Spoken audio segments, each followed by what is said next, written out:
Hi weavers, welcome to my channel. అందరికీ నమస్కారం అండి. అందరూ ఎలా ఉన్నారు? బాగున్నారా? ఈరోజు ఈ వీడియోలో చూపించబోయే ఫుడ్ పిల్లలకి చాలా హెల్దీ ఫుడ్, ఇంకా ఈజీగా వెయిట్ గెయిన్ అవుతారు. ఈ వీడియోలో చూపిస్తున్న విధంగా మీరు ఒకసారి చేసి మీ పిల్లలకి పెట్టండి. ఖచ్చితంగా లావ్ అయితే వస్తారు. వీక్లీ ట్వైస్ అయినా పెట్టచ్చు, లేకుంటే డే బై డే అయినా ఈ ఫుడ్ మనం పిల్లలకి పట్టించవచ్చు. ఇది మిల్లెట్స్తో నేను ప్రిపేర్ చేసి పెడుతున్నది. మిల్లెట్స్లో చాలా విటమిన్స్ ఉంటాయి, కార్బోహైడ్రేట్స్ ఎక్కువ ఉంటాయి, ఇంకా ప్రోటీన్స్, కాల్షియం ఇంకా ఎక్కువ ఉంటాయి. సో ఈ కాల్షియం అనేది పిల్లల బోన్స్కి చాలా ఇంపార్టెంట్. సో మనము ఖచ్చితంగా ఈ ఫుడ్ ప్రిపేర్ చేసి పెట్టాలి పిల్లలకి. ఇంతవరకు ఇంట్రడ్యూస్ చేయని వాళ్ళు దయచేసి ఈ రెసిపీ స్టార్ట్ చేయండి, రిజల్ట్ మీకే తెలుస్తుంది. సో మేకింగ్ ప్రాసెస్ చూద్దాము. ముందుగా మనము మన దగ్గర డ్రై ఫ్రూట్స్ ఎన్ని ఉన్నాయో అవన్నీ తీసుకొని, అన్నీ వేయాల్సిన అవసరం లేదు, ఏమున్నాయో అవి వేసుకోవచ్చు. ఇలా వాష్ చేసి ఒకసారి ఒక 1 అవర్ ఇలా సోక్ చేసి పెట్టుకోవాలి.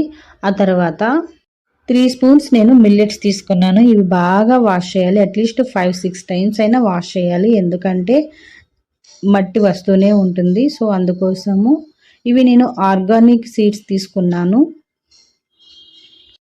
ఇవి కూడా మనము 1 అవర్ వాష్ చేసి సోక్ చేసి పెట్టుకోవాలి. ఆ తర్వాత ఇవన్నీ మిక్సీ జార్లోకి వేసుకొని మనం స్మూత్ పేస్ట్ లాగా చేసుకోవాలి.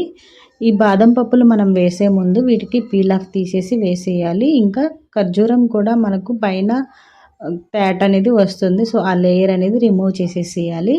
ఆ తర్వాత మనం మిక్సీకి వేసుకొని స్మూత్ పేస్ట్ లాగా చేసుకోవాలి. వీడియోలో చూస్తున్నారు కదా, సో ఎంత స్మూత్గా వేసుకున్నానో ఇంతే విధంగా రావాలి. మీకు మిక్సీకి వేసిన తర్వాత క్వాంటిటీ తక్కువ అనిపించవచ్చు, మళ్ళీ అది బాయిల్ అయిన తర్వాత అవి ఎక్కువ అమౌంట్ అవుతుంది, సో ఫీల్ అవ్వద్దు. తర్వాత వేరే బౌల్ తీసుకొని మనం స్టవ్ మీద పెట్టి కొంచెం 1/2 గ్లాస్ వాటర్ ఎక్కువ యాడ్ చేసి లిక్విడ్గా ఉంటే తొందరగా కుక్ అవుతుంది, తొందరగా మాడు అంటకుండా ఉంటుంది. సో దానికోసం ఇంకొంచెం వాటర్ యాడ్ చేసి మనం ఉడికించాలి. అట్లీస్ట్ ఒక 5 to 6 మినిట్స్ మనము సిమ్లో పెట్టి ఇలా ఉడికిస్తూ ఉన్నాము అంటే దగ్గర పడుతుంది, బాగా ఉడుకుతుంది. కానీ కలుపుతూనే ఉండాలి, ఎందుకంటే తొందరగా మాడంటుకుంటుంది, ఇంకా ఉండలు కట్టేస్తుంది. ఇది బాగా దగ్గర పడిన తర్వాత కొంచెం కాసి చల్లార్చిన పాలు వేసుకుంటే ఇంకొంచెం టేస్ట్ అనేది బాగుంటుంది. ఈ పాలు మనం 1 ఇయర్ అబో పిల్లలకి మాత్రమే పెట్టాలి. 1 ఇయర్ బిలో పిల్లలకి నార్మల్గా పాలు లేకున్నా కూడా మనం పిల్లలకి ఫీడ్ చేయొచ్చు. కొంచెం టేస్ట్ స్వీట్నెస్ కావాలి అనుకున్న వాళ్ళు కొంచెం బెల్లం పొడి యాడ్ చేసుకోండి, లేకుంటే అలాగైనా పెట్టిన మంచి టేస్టే ఉంటుంది. అంతే, సింపుల్ రెసిపీ. ఇది కొంచెం చల్లారిన తర్వాత పిల్లలకి పెట్టాము అంటే ఈజీగా తింటారు, ఇష్టంగా తింటారు. ఈ వీడియో మీకు నచ్చిందని అనుకుంటున్నాను. వీడియో నచ్చితే ప్లీజ్ లైక్ చేయండి. ఫస్ట్ టైం వీడియో చూస్తున్న వాళ్ళు ఛానల్ని సబ్స్క్రైబ్ చేసుకోండి. Thank you so much watching my video. Bye.